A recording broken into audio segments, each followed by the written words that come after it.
Hello and welcome to Awaz News. I'm Simona Cutoni and I'll be taking you through big news across Canada.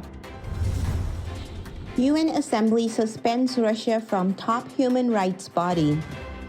Liberals set to unveil 2022 federal budget that promises billions in new spending. US targets Putin's daughters and Russian banks in new sanctions. Scrapping mask a huge mistake. Opposition parties call on Ford government to bring back mask mandates. Shell says Russia exit has already cost $5 billion. NDP expects Liberals to honor spending pledges, not foreseeing budget surprises. What happens after the Liberals table their budget in a minority parliament? Canada announces new immigration fee for 2022. After coming just short of postseason last year, Blue Jays appear primed for success. Tigers back, Wood thrills patrons with Masters birdie. So those were the headlines. Now let's jump right into the details.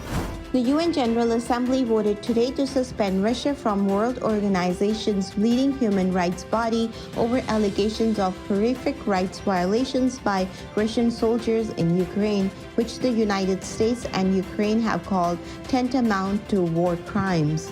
The vote was 93-24 with 58 absentees, significantly lower than the vote on two resolutions the Assembly adopted last month demanding an immediate ceasefire in Ukraine, withdrawal of Russian troops, and protection for civilians.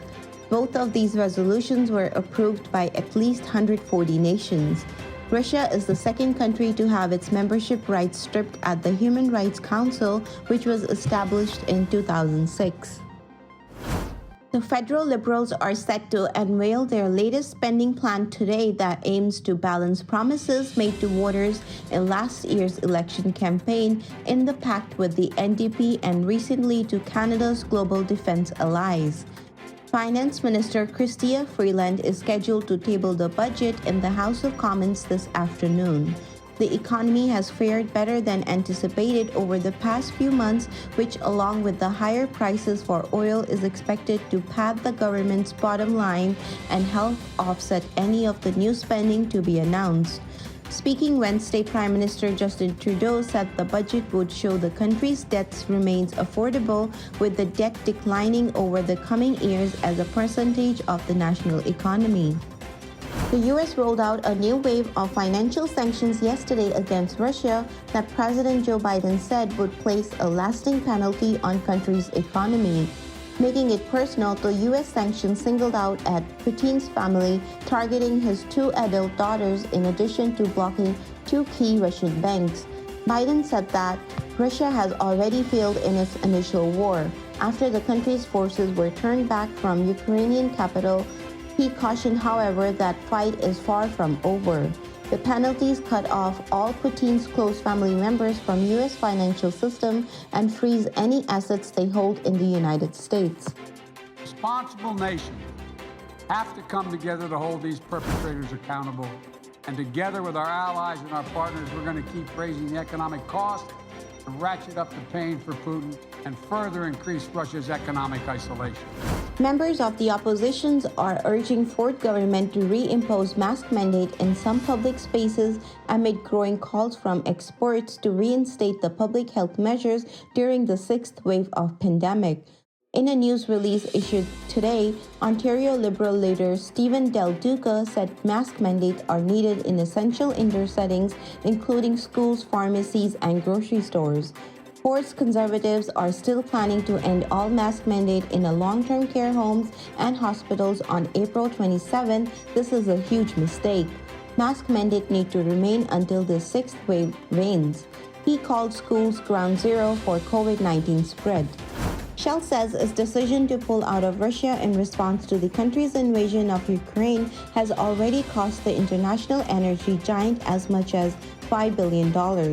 The reduced value of Russian assets, credit losses, and onerous contract terms will cut earnings for the first 3 months of the year by between $4 to $5 billion. The estimate was part of an update released before publication of complete first quarter earnings on May 5th. The New Democrats are confident there will be no surprises in the federal budget and that the Liberals will honor spending pledges made in their Confidence and Supply Pact.